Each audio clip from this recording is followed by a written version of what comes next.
kejadiannya tadi majelis hakim sudah menyebutkan 2 Juli 2021. Kemudian terperiksa menerangkan sejak ada masalah itu dia berdiri 7 sampai 10 hari menjauhi medsos. Kalau kemudian faktanya ternyata dari 2 Juli sampai 2 Juli 2021 sampai diperiksa oleh ahli ternyata tidak menjaga medsos, ternyata aktif, sangat tinggi,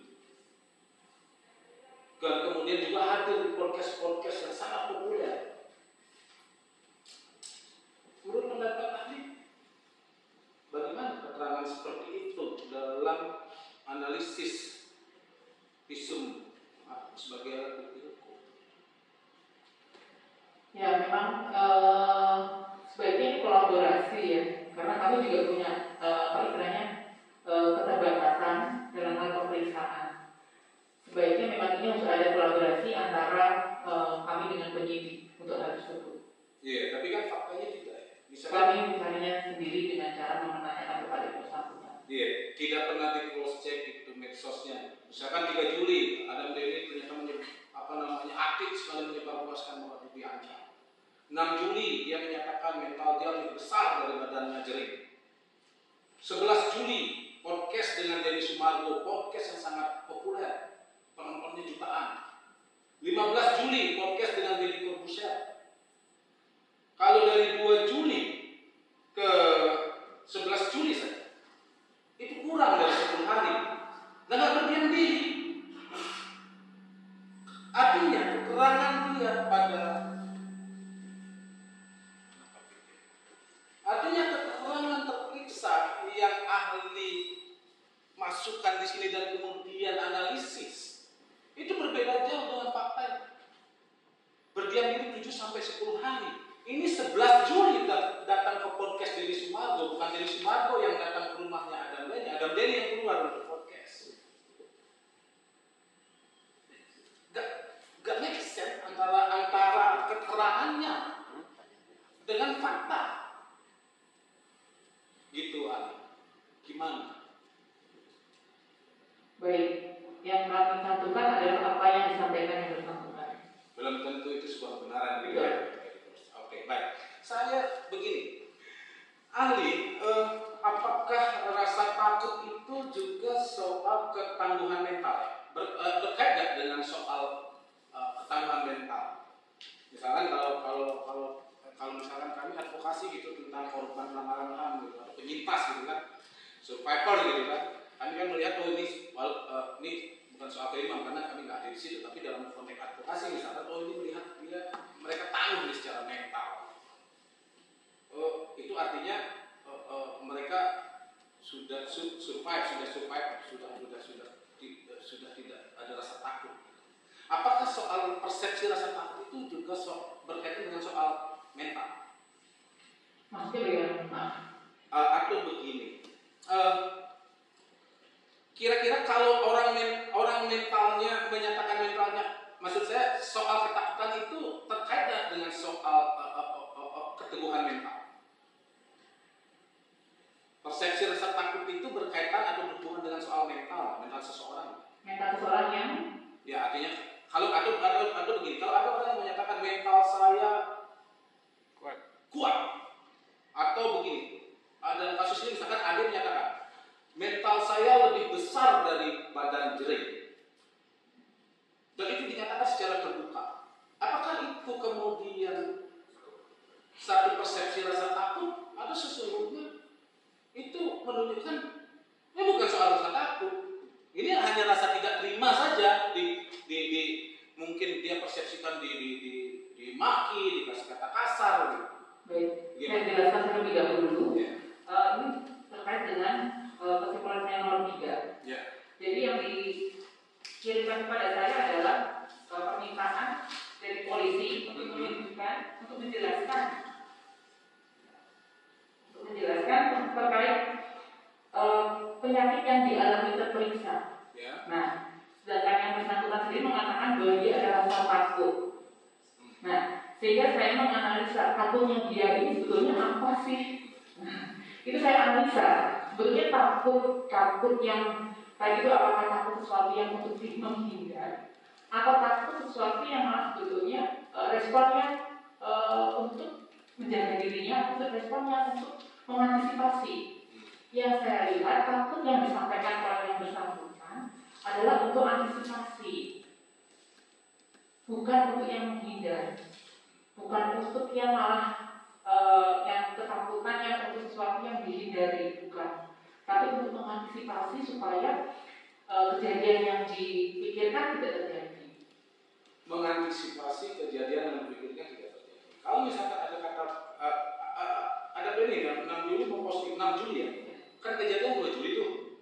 6 Juli memposting di akunnya sendiri. Nah, saya bilang tadi berbeda, bilangnya 7 sampai 10 hari berdiam menjawab medsos, 6 Juli di posting. Mental saya dan ini sudah diakui juga tersebut. Kalau kalian mau tahu mental saya seperti apa, mental saya lebih besar dari badan JRE.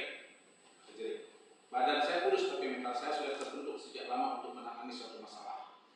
Dan seterusnya. 2 Juli kejadian di telepon yang dia persepsikan ancaman dan menyatakan dirinya takut. 6 Juli itu kalimatnya secara terbuka. Menurut ahli itu sikap apa atau kondisi psikis apa? Saya tidak menanyakan hal tersebut. Kalau kemudian sekarang saya tanya dengan keahlian apa? Ini mungkin berkaitan juga dengan kesimpulan saya nomor 2. Bahwa dia sebetulnya lebih banyak ditemukan perasaan yang tidak terima terhadap sikap diri yang dia persepsikan juga cerita berdasar dan mengancam dirinya. Jadi lebih banyak tidak terima. Apakah sikap tidak terima itu sama dengan rasa takut terhadap ancaman? Beda. Apa bedanya? Kalau tidak terima ada semacam kemarahan. Kalau rasa takut ada kecemasan. Rasa takut. Berarti bukan kecemasan, ini lebih karena tidak terima saja. Kalau di sini kan dia bilang mau beri efek jerah gitu kan. Iya. Kalau saya mau beri efek jerah jadi biar nggak begini gitu kan. Bukan rasa takut, berarti rasa tidak terima. Tidak terima, caranya sama. Baik, terima kasih Aki. Kemudian ahli tadi juga di sini tertulis di hasil ahli itu kan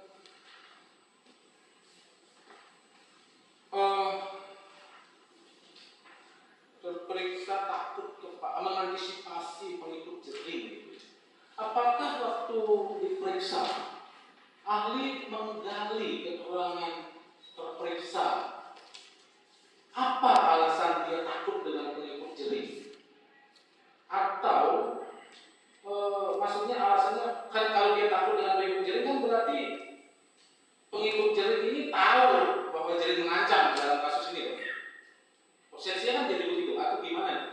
Waktu itu digali nggak? Kenapa dia takut dengan pengikut jering? Saya tidak menggali apakah pengikut jering tahu permasalahannya atau tidak, saya tidak menggali sejauh itu. Tetapi yang saya tahu bahwa yang saya tanyakan mengapa dia takut karena pengikut jering bisa nekat, bisa melakukan hal-hal yang nekat. Pengikut jering bisa melakukan hal-hal yang nekat. Itu dia jelaskan dari mana sumbernya atau apa referensinya gitu, atau kedalaman dia terhadap pengikut jering. Tidak dijelaskan. Misalkan tidak dijelaskan pengikut jering ini justru adalah sebagian besar kegiatannya kemanusiaan, anti kekerasan, itu nggak dijelaskan. Terus tidak ditanyakan dari kalau dia takut dengan pengikut jering itu terus dari mana pengikut jering tahu dia Adam Denny diancam, kan logikanya gitu ya. Kalau takut pengikut jering berarti kan pengikut jering itu tahu bahwa jering bermasalah dengan Adam Denny gitu. Apakah ahli di kronologis itu dijelaskan bahwa ini adalah percakapan private, percakapan personal antara jering dengan Adam Denny, hanya 2 orang. Dijelaskan tidak itu? Artinya tidak ada pengikut, tidak ada yang tahu. Mohon maaf, saya agak lupa dan saya tidak mencantumkan hal tersebut di sini, tapi saya rasa kalau saya jatuhkan mungkin pada saat itu saya tidak menanyakan. Ya benda metodenya kan teknik wawancara, kan dia soal kedalaman psikis, karena di sini dituliskan bahwa dia takut dengan mengantisipasi pengikut jering gitu ya. Kemudian saya jadi tergelitik gitu, maksudnya dari mana pengikut jering tahu? Itu kan percakapan private antara jering dan Adam Denny. Apakah Adam Denny sebagai terperiksa waktu itu menjelaskan bahwa dialah yang menyebarluaskan ke publik tentang isi percakapan mereka berdua? Tidak, dia hanya menjelaskan bahwa dia melaporkan kepada kuasa hukumnya. Gitu. Tidak dia jelaskan bahwa tanggal 3 Juli sehari setelah kejadian 2 Juli, tanggal 3 Juli Adam Denny menyebarluaskan isi percakapan antara jering dengan terperiksa. Artinya yang mempublis itu Adam Denny tanggal 3 Juli. Tidak dijelaskan? Tidak dijelaskan. Lalu, tidak dijelaskan itu ya? Tidak. Jadi agak aneh nih ketika dia yang membuat dirinya merasa takut dengan pengikut jering. Coba dia tidak menyebarkan, kan? Siapa yang tahu kecuali jering yang menceritakan ke publik. Nah, fakta di perkara ini bukan jering yang menyampaikan ke publik, Adam Denny yang menyampaikan ke publik. Terus dia ahli. Apakah ahli menelusuri atau menggali informasi bahwa Adam Denny punya perilaku yang suka memaki, suka mengancam orang, suka menantang dana publik, suka menantang pengikut jering di medsos? Saya tidak. Sebelum diperiksa, saya tidak. Oh tidak ya? Tidak, semua sekali. 26 Juli 2021